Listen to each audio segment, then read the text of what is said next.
Hello बच्चों, तो आज हम फिजिक्स पढ़ेंगे। ठीक है, पहले केमिस्ट्री पढ़ा था, अब फिजिक्स पढ़ेंगे। फिजिक्स में चैप्टर नंबर 12 है ये, और चैप्टर का नाम है इलेक्ट्रिसिटी। हिंदी में कहते हैं इसे विद्युत। ठीक है बच्चों, हिंदी में कहते हैं इसे विद्युत। अब इसका मतलब देखते हैं, इलेक्ट्रिसिटी और विद्युत का मतलब क्या होता है। तो सबसे पहले यहाँ से समझते हैं इलेक्ट्रिसिटी का मतलब क्या होता है। इलेक्ट्रिसिटी का मतलब होता है, जैसे देखो यहाँ पे ये आपने 9th क्लास में पढ़ा है इलेक्ट्रॉन्स के बारे में।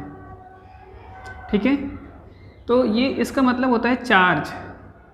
चार्ज का मतलब होता है आवेश। ठीक है, चार्ज का मतलब होता है आवेश। तो इस चैप्टर में हमें चार्ज के बारे में पढ़ना है। ठीक है, चार्ज के बारे में पढ़ना है, आवेश के बारे में पढ़ना है। तो जैसे देखिए, आवेश की परिभाषा अगर हम करें तो आवेश क्या होता है। आवेश परमाणु का एक मूलभूत कण होता है। अब परमाणु, जैसे आपने 9th क्लास में पढ़ा है कि परमाणु जो होते थे, परमाणु में 3 कण होते थे, इलेक्ट्रॉन, प्रोटॉन और न्यूट्रॉन। ठीक है, ये परमाणु के कण होते थे। तो अब इन तीनों में से इलेक्ट्रॉन जो होता था, इलेक्ट्रॉन पे नेगेटिव चार्ज होता था, ऋण आवेश होता था। प्रोटॉन पे पॉजिटिव चार्ज होता था, धनात्मक आवेश होता था, धन आवेश बोलते हैं जिसको। और न्यूट्रॉन पे कोई भी आवेश नहीं होता है। तो ले देखिए, आवेश क्या होता है। आवेश का मतलब ये होता है, आवेश किसी भी पदार्थ, जैसे आपने 9th में भी पढ़ा है, पदार्थ के बारे में पढ़ा है। तो आवेश जो होता है ना, किसी भी पदार्थ का वह गुण होता है जिसके कारण ये किसी चीज़ को अपनी तरफ आकर्षित करता है या प्रतिकर्षित करता है। आवेश पदार्थ का वह गुण होता है जिसके कारण, ठीक है, जिसके कारण या तो यह आकर्षित करता है या प्रतिकर्षित करता है। आवेश ये गुण होता है। तो आवेश देखिए, आवेश ऋण आवेश भी हो सकता है और धन आवेश भी हो सकता है। यह धनात्मक भी हो सकता है, मतलब धनात्मक मतलब प्लस पॉजिटिव, और ऋणात्मक मतलब माइनस नेगेटिव बोलते हैं इसको। तो ये धन आवेश भी हो सकता है प्लस, और ये ऋण आवेश भी हो सकता है माइनस। ठीक है, तो ऋणात्मक मतलब माइनस बोलते हैं और धनात्मक मतलब प्लस। ठीक है, अच्छा, आवेश का मात्रक क्या होता है। आवेश का जो मात्रक होता है वो होता है कूलम्ब। आवेश का मात्रक क्या होता है, कूलम्ब। कूलम्ब नाम के साइंटिस्ट ने आवेश की खोज करी थी, इसलिए आवेश का मात्रक क्या होता है, कूलम्ब। ठीक है, आवेश का मात्रक होता है कूलम्ब।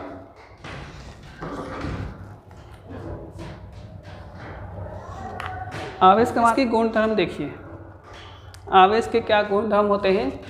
आवेश के गुणधर्म होते हैं कि समान आवेश वाले जो होते हैं ना, समान आवेश मतलब एक जैसे, एक दूसरे को प्रतिकर्षित करते हैं। अब प्रतिकर्षित करने का मतलब क्या होता है, जैसे देखिए, ये प्लस है, ये भी प्लस है, तो ये दोनों समान आवेश हैं। ये भी प्लस, ये भी प्लस, दोनों समान आवेश हैं। जब ये दोनों समान आवेश हैं तो एक दूसरे से दूर जाना, प्रतिकर्षित करना मतलब एक दूसरे से दूर जाना होता है। अब ये देखिए, ये दोनों माइनस है, मतलब दोनों ऋण आवेश है, ये भी समान है, तो एक दूसरे से दूर जाना। तो प्रतिकर्षित का मतलब होता है एक दूसरे से दूर जाना। ठीक है, और असमान आवेश मतलब एक प्लस है, दूसरा माइनस है, तो ये एक दूसरे को आकर्षित करते हैं। आकर्षित मतलब एक दूसरे के पास आना। ठीक है, और जैसे देखिए यहाँ माइनस है, यहाँ प्लस है, तो ये भी एक दूसरे के असमान आवेश हैं, तो एक दूसरे को क्या करेंगे, आकर्षित करेंगे।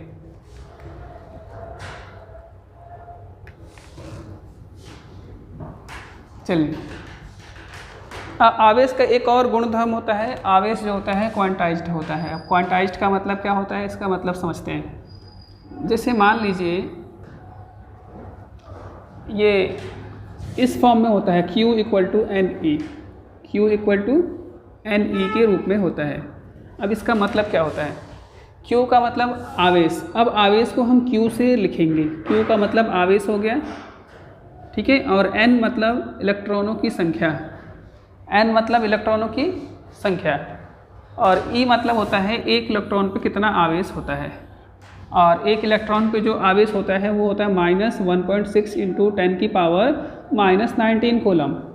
ठीक है, अब यहाँ पे ये लिखा हुआ है कि चार्ज जो होता है, आवेश जो होता है क्वांटाइज्ड होता है। इसका मतलब क्या होता है? इसका मतलब ये होता है कि जो चार्ज होगा ना, आपको आवेश होगा, जैसे Q इक्वल टू लिखा हुआ है NE, तो Q इक्वल टू NE लिखा हुआ है, और ये जो N जो है प्राकृत संख्या है। प्राकृत संख्या क्या होता है? प्राकृत संख्या का मतलब होता है कि जो संख्या 1 से स्टार्ट होता है, 2, 3, 4, 5, 6, मतलब डॉट डॉट डॉट अनंत तक जाता है, तो ये प्राकृत संख्या है। ठीक है, तो अगर हमारे पास आवेश देखा जाए तो Q इक्वल टू NE, तो अगर हम सबसे कम आवेश देखें, सबसे कम आवेश, तो सबसे कम संख्या क्या है इसमें? 1। सबसे कम संख्या क्या है? 1। तो Q इक्वल टू होगा 1E, फिर ऐसे ही Q इक्वल टू होगा 2E, Q इक्वल टू होगा 3E। ठीक है, तो इस तरह से ये आवेश होता है, इस रूप में आवेश होता है, इसीलिए कहते हैं हम चार्ज क्वांटाइज्ड होता है। जैसे मान लो, एक एग्जांपल के तौर पे मैं आपको कहता हूँ कि आप एक दुकान पे जाओ, ठीक है, और अंडा खरीदने जाओ, कच्चा अंडा खरीदने जाओ, और दुकान वाले को कहो कि मेरे को आधा अंडा दे दो, वो आधा अंडा देगा? नहीं देगा। या तो आपको 1 अंडा देगा, या तो 2 अंडा देगा, या तो 3 देगा, या तो 4 देगा। 4.5 अंडा दे सकता है? नहीं देगा वो। तो इसी तरह से जो आवेश है वो 1E, 2E, 3E इस रूप में होगा। अगर मान लो आवेश आपको ऐसे लिखा हुआ है 5/2E, आवेश अगर ऐसे लिखा हुआ है 1/2E, तो ये क्या है? गलत है, इस रूप में नहीं होगा। तो इसीलिए यहाँ पे क्या लिखा हुआ है कि जो आवेश होता है वो क्या होता है? क्वांटाइज्ड होता है। ठीक है, इसका मतलब ये है। अब आगे देखते हैं हम, आगे क्या देखते हैं? आगे एक क्वेश्चन है आपको, कि क्वेश्चन में ये है कि 1 कूलम्ब आवेश में इलेक्ट्रॉनों की संख्या, मतलब ये हुआ कि 1 कूलम्ब आवेश में कितने इलेक्ट्रॉन होंगे? 1 कूलम्ब आवेश में कितने इलेक्ट्रॉन होंगे? ठीक है, तो ये क्या हुआ? 1 कूलम्ब आवेश में इलेक्ट्रॉनों की संख्या हमें ज्ञात करनी है। अगर हम देखते हैं कि क्या दिया हुआ है हमें, तो हमें ये दिया हुआ है कि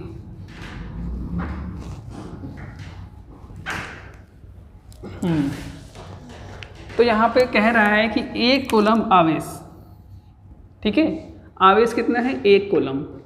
ठीक है भाई, 1 कूलम्ब आवेश हो गया। अब 1 कूलम्ब आवेश में इलेक्ट्रॉनों की संख्या पता लगानी है हमें। 1 कूलम्ब आवेश में कितने इलेक्ट्रॉन हैं? ठीक है, 1 कूलम्ब आवेश में कितने इलेक्ट्रॉन हैं? तो यहाँ देखिए E, ये हम 9th क्लास से पढ़ते आए हैं कि जो E होता है इलेक्ट्रॉन पे आवेश होता है।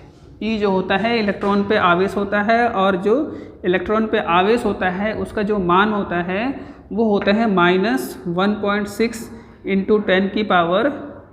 10⁻⁻19 कूलम्ब। मतलब ये जो आवेश होता है बहुत कम आवेश होता है। ठीक है, अब इसमें पूछा गया है कि 1 कूलम्ब आवेश में इलेक्ट्रॉनों की संख्या ज्ञात करनी है। हमें इलेक्ट्रॉनों की संख्या नहीं मालूम है, तो इलेक्ट्रॉनों की संख्या क्या है? n, और n यहाँ पे नहीं मालूम है। ठीक है, n हमें नहीं मालूम है, तो कैसे मालूम करेंगे? तो अभी इससे पहले देखो मैंने एक फॉर्मूला लिखा था यहाँ पे, Q इक्वल टू NE। ठीक है, हमें ये मालूम है, ये मालूम है, n नहीं मालूम है, तो हम प्राप्त कर सकते हैं n। कैसे प्राप्त करेंगे? देखिए, तो जैसे कि यहाँ पे फॉर्मूला लिखा हुआ है Q इक्वल टू NE। ठीक है, और Q इक्वल टू NE, और यहाँ पे n इक्वल टू, ये कुछ नहीं है, ये काटा हुआ है, n इक्वल टू होगा Q अपॉन में E। n ही तो निकालना है हमें, n क्या निकालना है? इलेक्ट्रॉनों की संख्या। अब आवेश कितना दे रखा है यहाँ पे? 1 कूलम्ब। आवेश कितना है? 1 कूलम्ब, ये 1 है, 1 कूलम्ब दे रखा है आवेश। अच्छा, और उसके बाद से E का जो मान होता है वो कितना होता है? -1.6 × 10⁻⁻19 कूलम्ब। E का मान -1.6 × 10⁻⁻19 कूलम्ब। अब देखिए कूलम्ब से कूलम्ब कट गया है, कूलम्ब से कूलम्ब क्या हो गया? अब बचा 1/-1.6 इंटू 10⁻⁻19 कूलम। अब देखिए यहाँ पे क्या हुआ कि ये जो माइनस का पावर है ना, ये जो नीचे है, अब ये ऊपर जाता है तो प्लस बन जाता है। ये हमने 8वीं में 9वीं में पढ़ा है मैथ में। अच्छा, ये 10 की पावर ये वो हो गया इतना, और यहाँ रह गया 1.6। अब क्या हुआ कि अब ये 10 की पावर 19 था, 10 की पावर 18 लिख दिया, तो इसमें से एक जीरो लिख के यहाँ लिख दिया। 10 तो पहले से था ऑलरेडी। अब देखिए ये पॉइंट हटाने पे ये आया 10, ये पॉइंट हटाने पे ये आया 10, और एक जीरो इसमें से लिया तो एक और 10।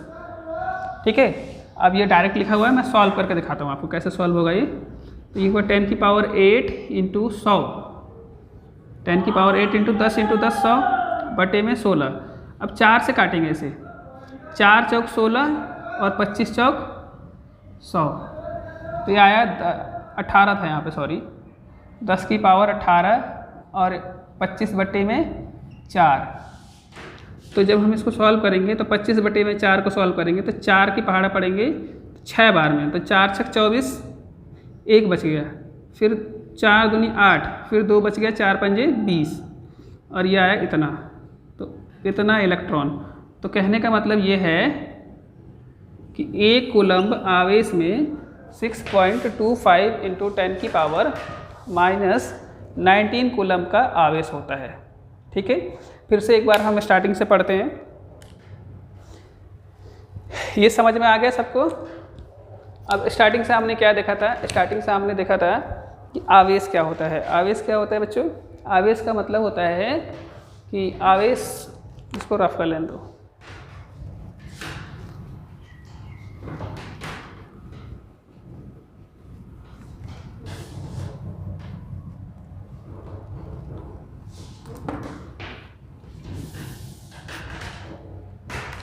आवेश परमाणु का मूलभूत कण होता है। आवेश कितने प्रकार के होते हैं? 2 प्रकार के होते हैं, ऋण आवेश और धन आवेश। ठीक है, ऋण आवेश और धन आवेश। ठीक है, अच्छा, आवेश का ऐसा ही मात्रक होता है कूलम्ब, ऐसा ही मात्रक कूलम्ब होता है। आवेश के गुणधर्म क्या होते हैं? आवेश के गुणधर्म ये होते हैं कि जो समान आवेश होते हैं, एक जैसे आवेश होते हैं, एक दूसरे को प्रतिकर्षित करते हैं। प्रतिकर्षित करने का मतलब दूर जाना, जैसे प्लस प्लस एक दूसरे से दूर जा रहा है, माइनस माइनस एक दूसरे से दूर जा रहा है, दोनों सेम है, ये भी सेम है, इसलिए दूर जा रहे हैं। असमान आवेश एक दूसरे को आकर्षित करते हैं। ठीक है, असमान आवेश एक दूसरे को आकर्षित करते हैं।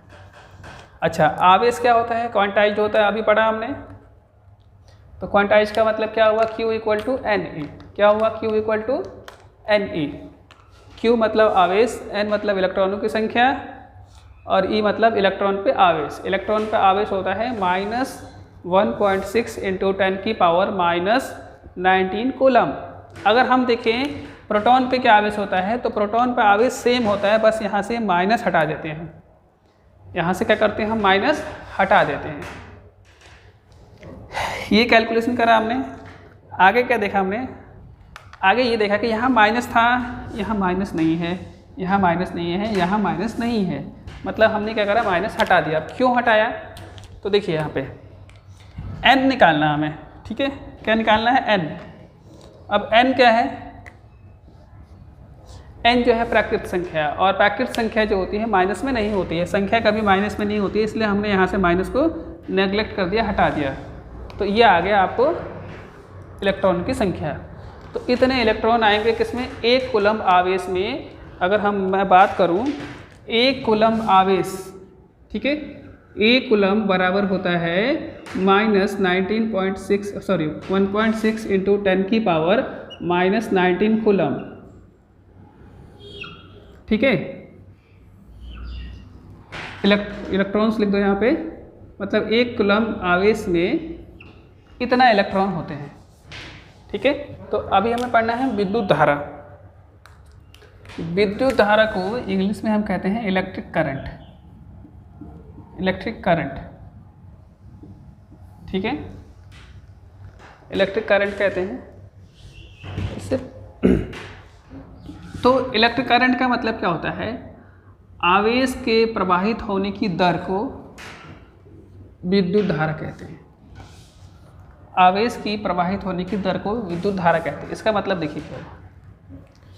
इसका मतलब ये हुआ कि जैसे मान लीजिए कोई वायर है आपके पास, तार है कोई, ठीक है, धातु का होता है तार, और आपने पढ़ा है कि धातु में इलेक्ट्रॉन होते हैं, ठीक है। तो ये जो इलेक्ट्रॉन होंगे क्या होंगे, तार में से प्रवाहित करते हैं, एक जगह से दूसरी जगह तक जाते हैं, इस तरह से प्रवाहित करते हैं। तो दिए हुए समय में कितना इलेक्ट्रॉन का प्रवाह हुआ उसे हम विद्युत धारा कहते हैं। तो ये इलेक्ट्रॉन्स क्या करेंगे, गति में आएंगे, भागेंगे, तो कितने समय में ये गए हैं इसे हम कहते हैं विद्युत धारा।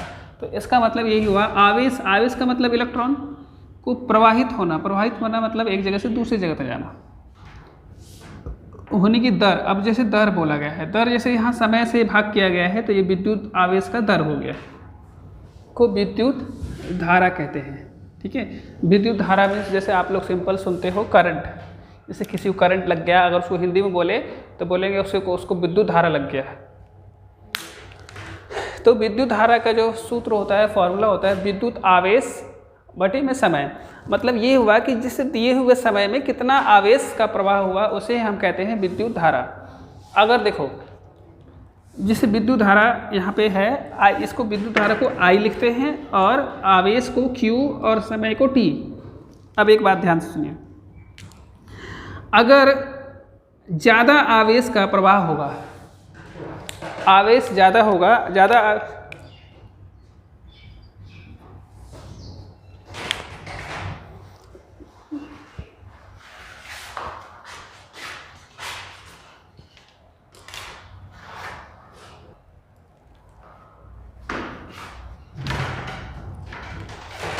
तो यहाँ पे जैसे मैं बता रहा था कि ये I जो है आपका क्या है, करंट है, विद्युत धारा है, और Q जो है क्या है, आवेश है, Q आवेश है। तो अब देखिए, अगर आवेश की संख्या बढ़ेगी ना, मतलब आवेश की संख्या मतलब जैसे इलेक्ट्रॉन है, ये जितने ज़्यादा इलेक्ट्रॉन होंगे इसमें उतना ही ज़्यादा विद्युत धारा आएगा। आवेश की संख्या बढ़ेगी तो विद्युत धारा भी बढ़ेगा, ठीक है। और अगर समय बढ़ेगा तो विद्युत धारा क्या होगा, कम होगा। ऐसे मान लीजिए कि हम टाइम लेते हैं 5 मिनट का, ठीक है, और 5 मिनट में 100 इलेक्ट्रॉन भाग गए, ठीक है। एक केस है कि 5 मिनट में 100 इलेक्ट्रॉन जा रहे हैं उसमें से, और एक केस है कि 5 मिनट में 50 इलेक्ट्रॉन जा रहे हैं, ठीक है। तो देखो यहाँ पे 100 इलेक्ट्रॉन जा रहे हैं, तो मतलब आवेश की संख्या ज़्यादा है। अच्छा, यहाँ पे 50 इलेक्ट्रॉन जा रहे हैं, तो आवेश की संख्या क्या है, कम है। तो अब यहाँ पे 100 इलेक्ट्रॉन जा रहे हैं ज़्यादा, अगर 100 इलेक्ट्रॉन है तो 50 से ज़्यादा है। इसका मतलब ये हुआ कि विद्युत धारा की मात्रा 100 इलेक्ट्रॉनों में ज़्यादा होगी, 50 इलेक्ट्रॉन में कम होगी, ठीक है। तो ये है आवेश बढ़ने के कारण। अब मान लीजिए कि हम 100 ही इलेक्ट्रॉन पास करा रहे हैं, 100 इलेक्ट्रॉन जा रहे हैं, एक बार 5 मिनट में गए और एक बार 10 मिनट में गए। तो अब बताइए, 5 मिनट में जाएंगे तो विद्युत धारा का मात्रा यहाँ पे क्या है, क्योंकि समय बढ़ेगा तो विद्युत धारा कम होगा। तो यहाँ पे समय कम है और ये समय ज़्यादा है, तो जब इस वाले केस में विद्युत धारा की मात्रा क्या होगी, ज़्यादा होगी। मतलब 5 मिनट में 100 इलेक्ट्रॉन जा रहे हैं और 10 मिनट में 100 इलेक्ट्रॉन जा रहे हैं। इसका मतलब क्या हुआ कि 10 मिनट में इलेक्ट्रॉन कम जा रहे हैं। ये मत सोचना कि 100 ही जा रहे हैं, पहले 5 मिनट में जा रहे हैं 100, तो अगले 5 मिनट में भी 100 जाएंगे, तो कितने हो जाएंगे, 10 मिनट में 200, और यहाँ पे 10 मिनट में 100 ही जा रहे हैं। तो इसीलिए जब आवेश की मात्रा बढ़ेगी तो करंट मतलब विद्युत धारा बढ़ेगा, और जब समय बढ़ेगा तो विद्युत धारा कम होगा, ठीक है। इसका ऐसा ही मात्रक जो होता है विद्युत धारा का, ऐसा ही मात्रक होता है एम्पियर। एम्पियर नाम के साइंटिस्ट ने इसकी खोज करी थी, इसलिए इसका ऐसा ही मात्रक क्या रखा गया, एम्पियर, ठीक है। तो ये आपका विद्युत धारा। अब इसके बाद इसको पढ़ने से पहले, आगे बढ़ने से पहले हम देखते हैं, एक चीज़ आपको बताता हूँ मैं आपको, फिर आगे हम पढ़ेंगे। जैसे कि आपने थोड़ा खाली पेज लाता हूँ मैं, यहाँ पे खाली पेज है इतना। तो आपने पढ़ा है चालक, पढ़ा होगा चालक, जिसको इंग्लिश में कंडक्टर कहते हैं, ठीक है। और एक पढ़ा होगा कुचालक, कुचालक, इसको इंग्लिश में कहते हैं इंसुलेटर, इंसुलेटर कहते हैं इसको। अब चालक और कुचालक में क्या फ़र्क है, क्या अंतर है, देखिए आपको ये पता है कि पदार्थ, ठीक है, चालक के बारे में आप जानते हो कि पदार्थ जिससे विद्युत का प्रवाह हो सके, ठीक है। चालक वो होता है जिससे विद्युत का प्रवाह हो सके। जैसे मान लीजिए आपको आ गया एल्यूमिनियम, ठीक है, एल्यूमिनियम हो गया, कॉपर हो गया, सिल्वर हो गया। बेटा सिल्वर जो होता है ना बेस्ट कंडक्टर होता है, सर्वोत्तम चालक होता है ये सिल्वर, सर्वोत्तम चालक। इससे अच्छा कोई चालक नहीं होता, लेकिन ये महंगा होता है इसलिए हम इसका प्रयोग नहीं करते हैं। तो ये सर्वोत्तम चालक होता है सिल्वर। अच्छा, कुचालक है जिससे विद्युत का प्रवाह ना हो सके, जिससे विद्युत का प्रवाह ना हो सके, ठीक है, इसे हम कुचालक कहते हैं। जैसे एग्जाम्पल के रूप में देख लीजिए, लकड़ी हो गई, प्लास्टिक हो गया,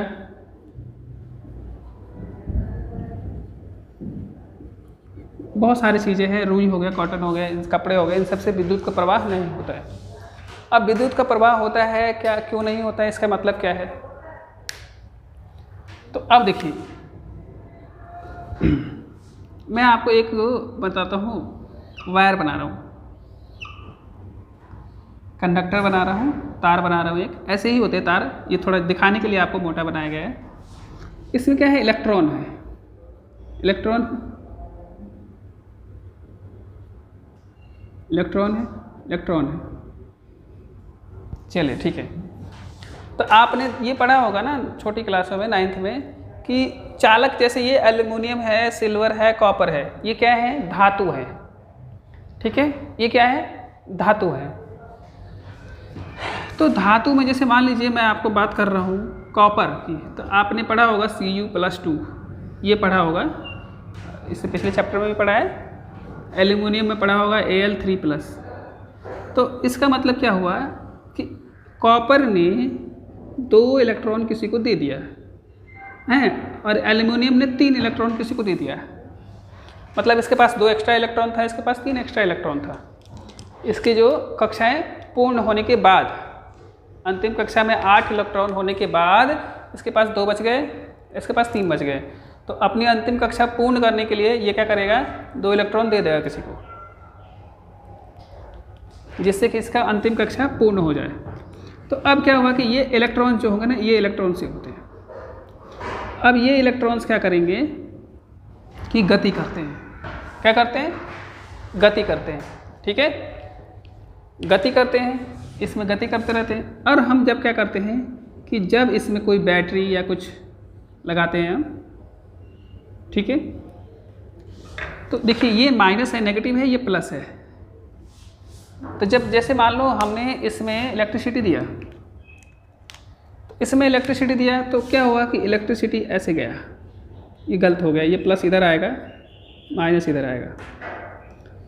तो अब ये इधर से ऐसे गया, ठीक है, इसको क्या करें, तो क्या हो, इधर से भी जाएगा। तो जब ये इधर से जाएगा ऐसे, तो ये माइनस जा रहा है, यहाँ से ध्यान रहे, यहाँ से इस वाले हिस्से से माइनस जा रहा है, और ये माइनस ऑलरेडी है। तो इससे पहले हमने क्या पढ़ा था कि माइनस माइनस एक दूसरे को दूर भगाते हैं।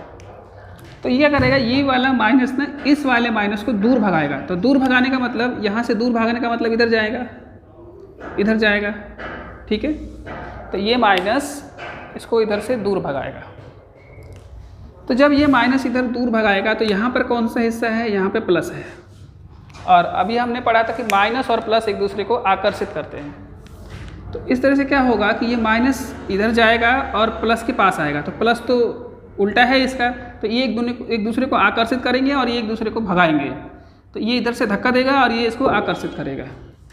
तो इस तरह से क्या हो जाएगा कि इलेक्ट्रॉनों की जो गति हो जाएगी, इलेक्ट्रॉनों की जो दिशा हो जाएगी, ये माइनस से प्लस की तरफ होती है। किधर होती है? माइनस से प्लस की तरफ इलेक्ट्रॉनों की दिशा। इसीलिए हम आगे लिखेंगे, आगे आप लिख लेना कि इलेक्ट्रॉनों की जो दिशा होती है वो कहाँ होती है? माइनस से प्लस, मतलब ऋणात्मक से धनात्मक तक होती है।